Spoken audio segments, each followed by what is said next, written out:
This is Morten from INKISH TV. We are here at, I was just about to say on Solimar's booth, but we are not. We are at Riso's booth, one of Solimar's many partners, so that is wonderful. And I'm here with Al from the Kennickell Group in Savannah, Georgia. Sir. Absolutely. Wonderful city, by the way. It is a fantastic city. You just told me when we had this little hiccup with people passing by that you are a 132 years old, family-owned printing company, right? Yep. Founded by my grandfather in 1892, and before he started the company, he was actually a typesetter with the Savannah Morning newspaper. So he was doing that stuff even long before 1892. But then my father and his twin brother took it over. I bought the business from them in 1981, and now I got a couple of kids getting ready to take it over. I mean, I just think about it, and sometimes when I meet owners of a printing company where they have to, let's say, let go because the kids have no interest in the company to continue it. I mean, you must be a happy man, right? You know what? I am very happy. In fact, I think about my dad because my dad and I had a great working career together, and I know he was very happy that I went into the business, and I'm very happy my kids are going into the business. So it's really a great and exciting time for me, quite frankly. But did you say that you took over in 1981 or? 1981. Yeah. And I was just thinking, I mean, if you look at the printing industry, totally different from today, right? I have had to reinvent this business probably 5 times, and I told the kids, I said, I'm reinventing it right now, and I said, this is my last reinvention. The next one's on you. And bringing your kids into, let's say, as a 3rd generation, 4th generation? They will be the 4th generation. Yeah. So bringing your kids into the 4th generation, what are your takeaways from how the temperature and the state of the industry these days?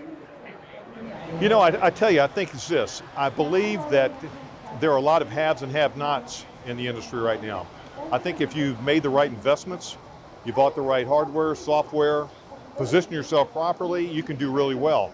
Because a lot of people, especially because of COVID, really couldn't afford to do much in the last few years. We chose to get into high-speed inkjet, different softwares and things like that, and so we really feel like we're positioned going into 2024 to have a phenomenal year. And my goal really is at the end of 2024, I want to see that it looks like great sailing for the next 5 or 6 years, and that's when I step back and the kids step up. You told me a little bit about your business model before we turn on the camera. Would I dare to give you a brochure without embellishment? Absolutely not. You could, and I would think, wow, this guy's not very sophisticated. He hadn't been around. And why is that? Because I mean, what I like about, when I ask you the questions, what I like about it is basically that you told me that it's actually kind of a funny story, right? Because you kind of measure your success on your salespeople, how they can turn unembellished print into, I would say, value-added print, right? Yeah, I tell you, it's like this. Actually, if you gave me a brochure that wasn't embellished, I'd be happy about that, because it tells me there's not many people out there that have embellishing equipment and really know what to do with it. We like the fact that there's not that many people doing it yet. And so you're in a kind of a unique position in the market also? We feel like we've got about maybe 2 years to run wild with this. As an example, we went to the largest air show in the world, Oshkosh. We picked up 150 brochures because that's an industry we like to do business with. Of that 150, only 2 had any embellishment. That told me all I needed to know, that we have a real difference maker here. So we're excited about that. And combined with what you said about your investments in inkjet and digital, with the need of personalization, the need of smaller print runs, I mean, you positioned yourself in a very, I would say, convenient hotspot, right?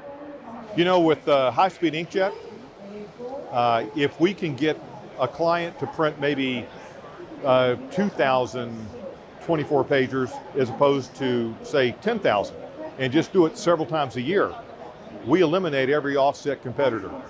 So that's a gold spot for us there. But we also want to throw the embellishment in, because it's almost like it's a drug they get addicted to and they can't live without it, and not many of us can do it. so we own them, so to speak. What I like about your business model, it seems so simple, but you have to live it, right? Yeah. Yeah. I can tell you, when I was working in a printing company in Copenhagen, one of the biggest challenges I had with my sales colleague, I was the sales director, was basically that every time we had like, let's say, a market advantage, it could be newer technology or greater embellishment or whatever kind of technology, they gave the entire margin away in order to capture customers. You don't need to do that, right? No, you don't. But I'll say this, that I mean, we're getting the full margin we want, but we are capturing clients because most printers out there can't offer it. So, and they actually perceive the value to be higher than what we're actually charging them because it is so unusual. So it's you know, it's something we really like.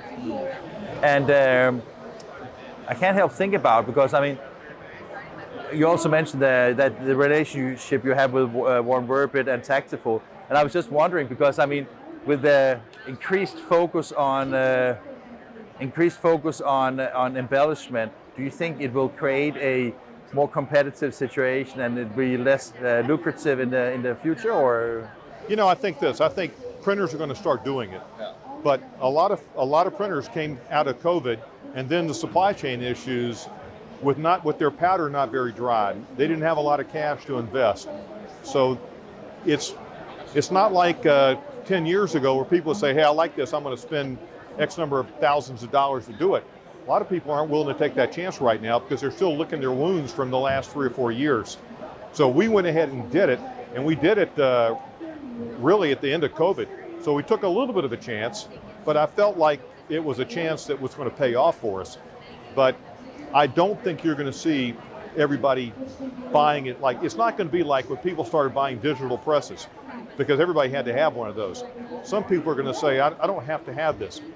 But I will tell you, if we call on a customer and we get them to let us have some of their files, we print those files on our inkjet, just as samples, and embellish it, and their current printer can't embellish, we've won that account, they've lost it. So we're talking, this is a high stakes game, and it's a real big card you can play.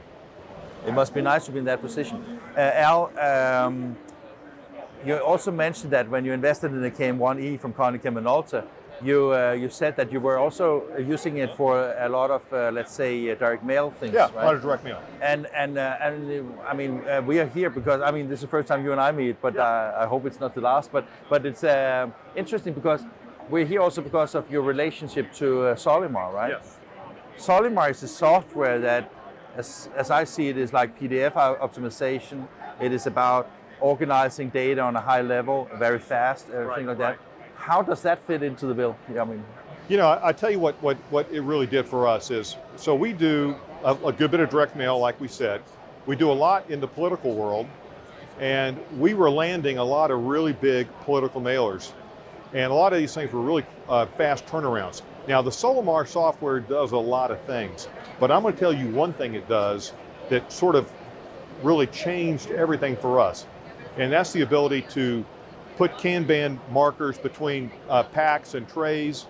So now, when we get a 100,000 piece mailer, we'll run the first side of it on a 6-color 40-inch press, we'll back it up, and we'll address it on our Kennickell KM1E. But because of the Solimar software, as soon as it's coming off the press, we're taking it to the cutter, we're cutting it, and we're sorting it. We don't have to wait for the whole job to be done. So we got to a point during the last political season where we would get these big jobs in, and I really wasn't that happy about it, because I'm thinking, stress, it's going to be so stressful. But now with the software, we had a huge bottleneck, and that was we had to wait till the whole job was done before we could start sorting it. Sorting is by hand. Now we're sorting, even as it's still printing, and now I cannot wait until next political season. I got to tell you, my sales guys always wanted to bring these jobs in because they're so big, and we're a sales-driven company. I love that kind of stuff. But I'm telling you, I lost a lot of hair, but I think it's starting to grow back now. So Al, I mean, I understand that it gives you like a little peace of mind having Solimar supporting your flow. is it also something that you can measure like financially or Oh yeah, yeah. I mean, we literally were. We really didn't want some of these jobs, and now we'll probably do. I'm sure we're going to do several $100,000 in the next political season, above what I would have been comfortable taking. so more than so you have also with the comfort now you can sell higher volume? Yeah, yeah. I mean, you really can't do it any faster than us now. We are now on par with anybody in this country, and there may be somebody who's got some magical piece of equipment I don't have, but I don't even know about it. But we can now produce this, I believe, as fast and as economically as anybody in the country. So this political season, we're going to be far more aggressive. And once again, my sales guys wanted to be aggressive, but it seemed like every time these jobs came in, it was a gut check. But then we just had a mini political season in Savannah because we just had local elections. It was so smooth. I mean, we did jobs my mailing people thought we were not going to be able to pull off, and we pulled them off easy. So we're ready for action. To me, the sound that the setup you have with offset press, with the digital embellishment, that you can not only just make digital letters that are simple from a graphical visual perspective, but you can add the value of both colors and embellishment and add value to it. And I mean, the reason why I'm asking or saying this is basically because if you look at the industry today, we simply need to be more profitable of what we're doing. And I take that embellishment along with also using software to optimize your workflow is part of the formula, right? Yeah, I would tell you this, and I've been doing this for a long time, 46 years. All right, I mean, because I started working there before I bought the place. Are you sure about that? Yeah, list a few. But I will tell you, with the combination of the hardware and the software we have right now, I feel like we're better positioned than at any time in my entire career in this industry. And I mean, I'm really excited about, we're rocking and rolling right now. We're also big in the wide format, and we're now doing retail stores, like 1,000 stores at a time. So we're doing a lot of different stuff, but I really love where we are. And my goal was hit the ground in January 2024, ready to make things happen. And it really started in the summer. So we were like 6 months ahead of where we tried to be, but we're extremely excited about next year and beyond. So I'm happy with where we are and what we've done, and now we just have to execute. And part of that is really refining the sales process.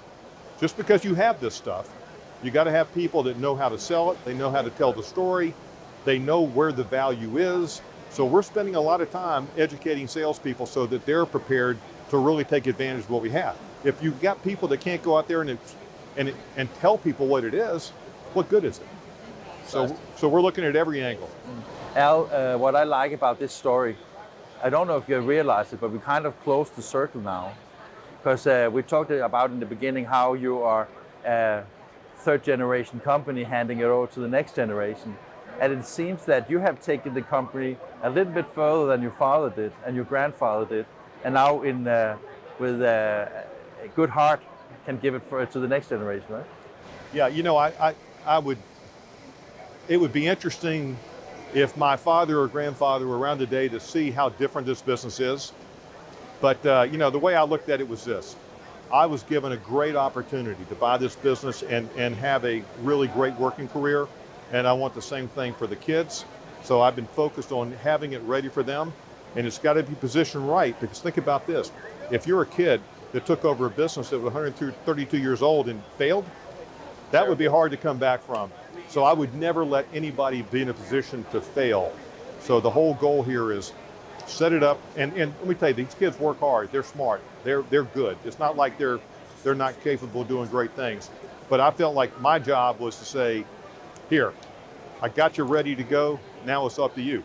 And I'll still come to work every single day. I just won't worry so much about, we need to hire somebody to do this, or we got to replace that guy. That's not going to be my problem. Your biggest problem will get the grandchildren, so you have something to look forward to take head over to the fifth generation, right? I've got 3 grandchildren right now. You solved it, right? Oh, we're good. Okay, super, Al. Great talking to you. Hey, it was great talking to you. Yeah.